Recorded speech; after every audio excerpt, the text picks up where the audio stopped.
Good day to my fellow comrades, and welcome back to another episode of the Public Announcement Podcast. And in today's episode, we're going to be talking about how media pushes this Marxist ideal in a way, or Marxist ideology, and how it affects young people. Now, to kind of introduce ourselves into the topic, I would like to say that it has been brought to my attention mainly during this quarantine, and mainly when people have an abundance of time and space, to do whatever they want, that people tend to spend their time on social media a lot. And I have seen a rise of anti-establishment posts on both. Probably on Twitter. I'm not too much on Twitter, but on Instagram definitely. There are people who share stories with it. There are people who share posts with it, opinions, they write to you, shit like that. Yeah, it's kind of like a serious movement at this point. These anti-establishment points, they can vary from topics. It does not have to be only Marxist or eat the rich type of mentality. It can also be, with the ecological stuff, they can talk about how somebody is doing something bad for the planet. Or there is also this incentive where they repost like these stupid quotes about social rights or something. I don't know. It's kind of stupid. I don't really understand the mentality. I'm just kind of describing what I observe.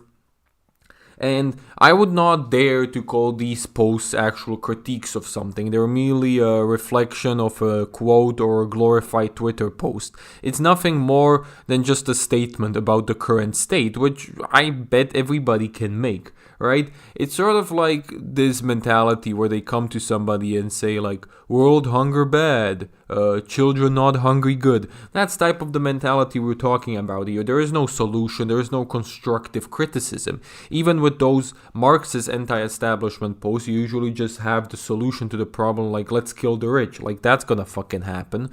And you know what I'm talking about. There is no initiative to actually solve a problem. It's just to put out a statement that I do believe in this very thing, or I do believe in this very whatever ideology that might be. Alright? And I think you can ask even a fairly common person, like, do you think world hunger is bad? And he will say yes. So I won't even try to give these people credit for identifying a problem, because I bet everybody can identify it on their own and they don't need an extra hand or an extra Twitter quote to identify some problem. But yeah, let's get into the media and my main problem with media and social media, because I think it's quite important to explain this before I get to my main point and my main observations. Now, in the past years, we have seen that media are trying to push a certain narrative on their platforms. I mean, they're banning conservatives, they're banning people with more conservative opinions, but the leftist and the ultra-liberal types are just left there to roam, right? And therefore, they're gonna use these platforms to produce political opinions.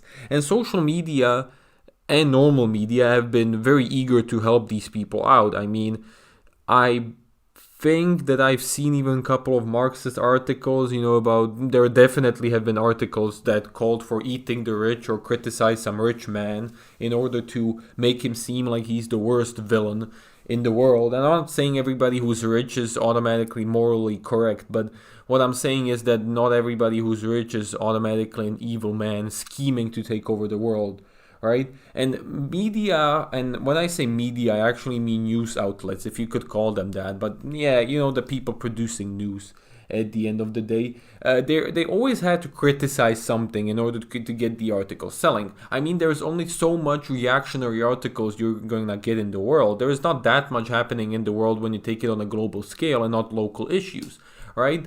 So you are going to have a limited you're going to have a limited repertoire of articles that you can just write about something, and then you have to go on criticizing. And you can criticize the current events, but often than not, if you want a longer article or an article to get more trending, you will have to criticize a larger social problem. And this is where social media comes in, and also media classical, and starts to portray these Marxist ideals as something worth the time, or something that we should strive all to be, because equality or something like that. And communism is a very safe ideology to do this with, because let's say, let's compare it with other radical ideologies. You see, For example, let's say fascism, right? Fascism.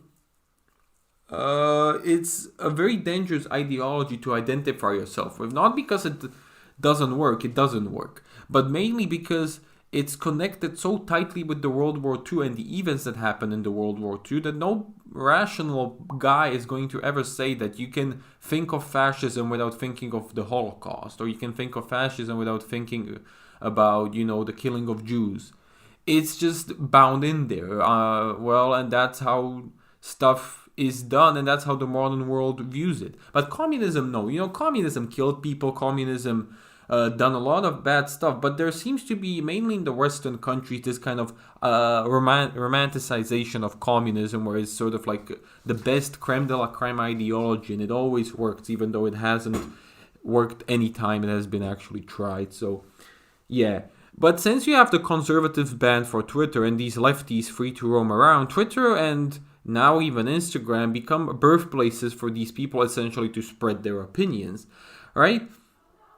And nobody does anything because nobody has any initiative to do anything, right? Why would you do anything when... the posts are anti-establishment, but there is no real action, as we mentioned in the previous podcast, done. There is nobody really doing that entire revolutionary part of the equation. There is nobody acting. There is nobody doing something. It's mostly empty quotes, and it's mostly empty promises. It's mostly people cycle jerking themselves with opinions and then reposting somebody else's tweet about how we should eat the rich and how people don't have money, or something along those lines, or that narrative. And these tweets and these quotes cannot be even considered an actual resistance to the entire world, or to the entire, nation to a certain extent, or to some general idea or the establishment. They're just quotes that people repost and they then pat themselves on the back. And that's a viable narrative that the media and social media is able to work with. The problem comes in, and the main problem comes in when teenagers enter the platform, or people who don't have really strong political beliefs. Nobody is going to use Facebook's outdated design anymore. That's mainly for the older generation that sort of just accepted that Facebook is there. The younger generation usually moves around on Twitter and Instagram. Why? Because it's fast, flashy, and yeah, that's pretty much the two F's that you have there, fast and flashy. There's nothing more, nothing less to it.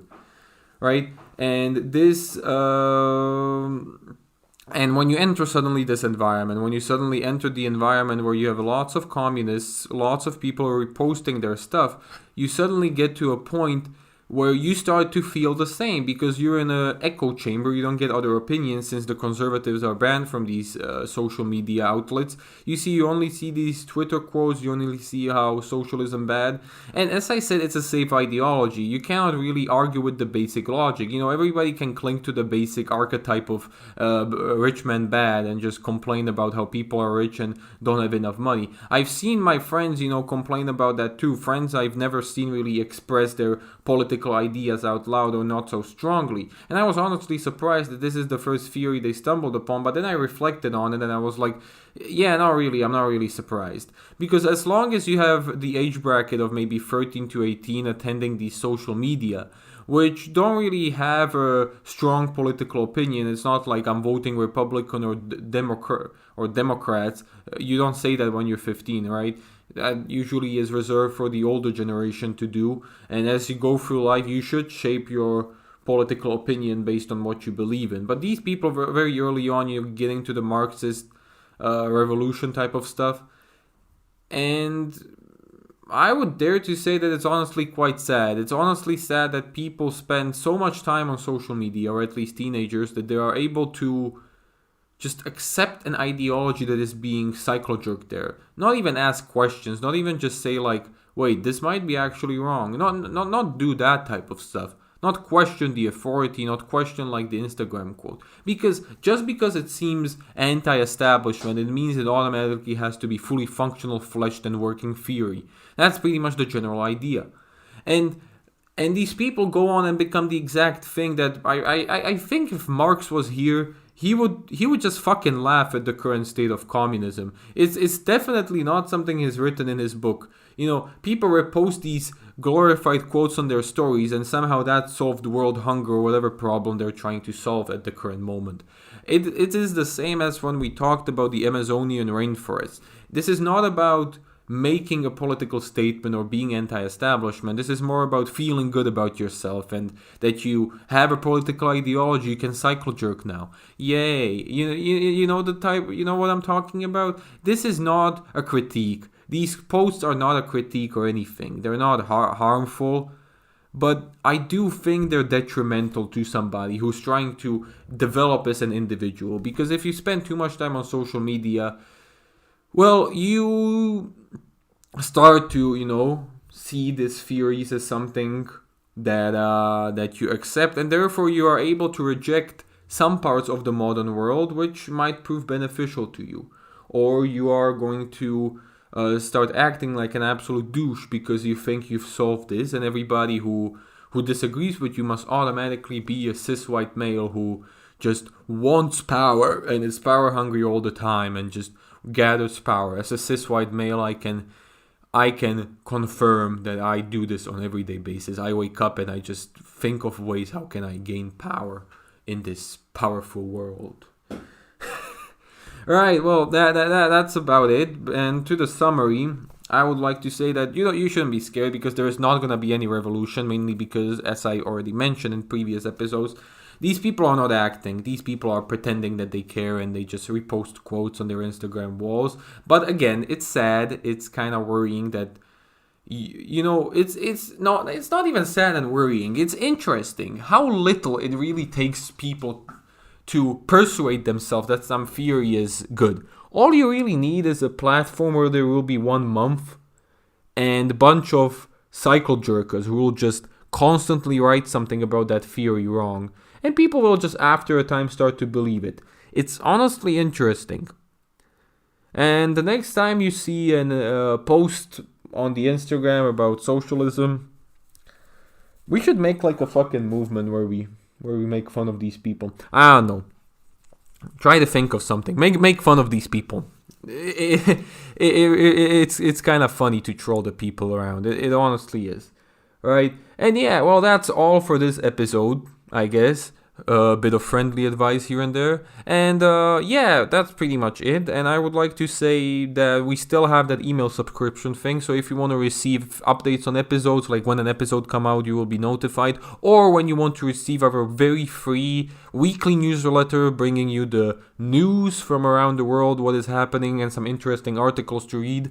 Well, you know what to do. The link is in the description of the podcast. Just click on it, sign up, and I will be sure to add you into the mailing list. Thank you so much for listening, and in 2 weeks we'll see ourselves again.